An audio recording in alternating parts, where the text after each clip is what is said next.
राजधानी पटना के कुम्हरार पार्क।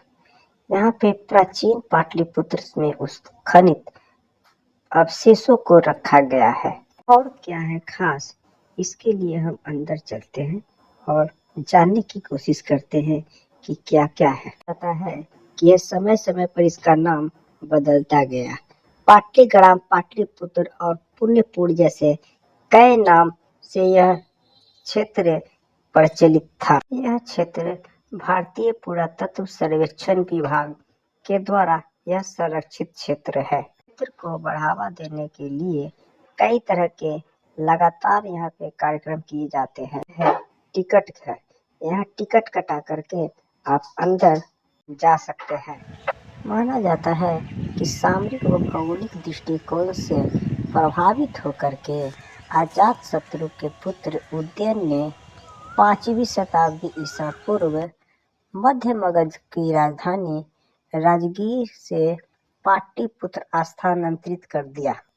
इस स्थल पे 80 पिलर पर बनाया गया एक कक्ष था, जो लगभग 1912 से 1915 ईस्वी में खुदाई के समय मिला था। जल जमाव की वजह से इस 80 पिलरों को ढक कर मिट्टी को बराबर कर दिया गया। कहता है कि यह यही पिलर है।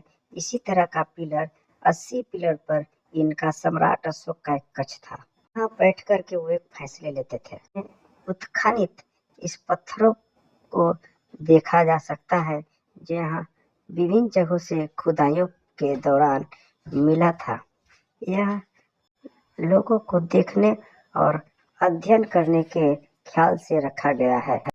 यह आप देख रहे हैं ऋषि धन्वंतरी का औषधालय।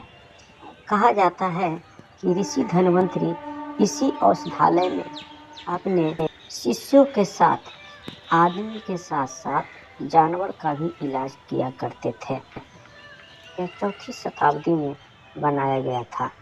यह आरोग्य विहार को 4वीं शताब्दी में बनाया गया था।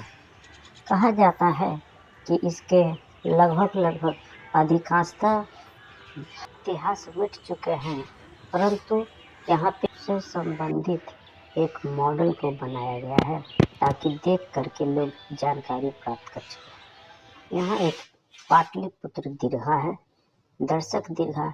इसमें बहुत सारी इससे संबंधित किताबें रखी हुई है और साथ ही साथ यहाँ भारतीय पुरातत्व सर्वेक्षण से संबंधित एक ऑफिस भी है, जहाँ पे जानकारी प्राप्त कर सकते हैं। यहाँ पे लगातार इतिहास के जानकारी लेने के लिए बच्चे और इतिहासकार लोग के साथ जो इतिहास में जो रुचि लेते हैं वैसे लोग आ करके लगातार अध्ययन करते रहते हैं। कई ऐसी चीजें हैं जो देख करके आप स्वयं अचंभित हो जाइएगा। पे उत्खनन के उपरांत कई ऐसी चीजें हैं जो इस दर्शक दीर्घा में रखा गया है। प्राचीन पाटलिपुत्र के विषय में विशेष तौर पे जानकारी यहाँ पे लिखे हुए आधार से मिलता है। यह भी कहा जाता है कि यहाँ एक ऐसा कुआं है जो यहाँ से लगभग 3 किलोमीटर पूर्व में सम्राट अशोक कुआं, जो अगम कुआं के नाम से प्रसिद्ध है, उससे मिलता है। और वो कुआं जो है गंगा जी और बंगाल की खाड़ी से कनेक्टेड है। माना जाता है कि सम्राट अशोक अखंड भारत के कुशल शासक हुआ करते थे। आज वह अखंड भारत लगभग 9 देशों में विखंडित हो गया है। अफगानिस्तान, पाकिस्तान, तिब्बत, म्यांमार, बांग्लादेश, भूटान जैसे देशों पर शासन यही पाटलिपुत्र से चला करता था।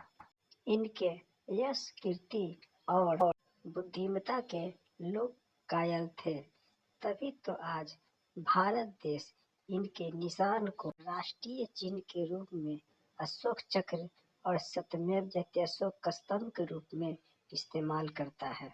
लेकिन अफसोस की बात है, इतने महान प्रतापी राजा जिनके नाम के आगे चक्रवर्ती और पीछे महान लगाया जाता है, ऐसे राजा के निशानी और इससे जुड़े हुए इतिहास दफन होते जा रहे हैं।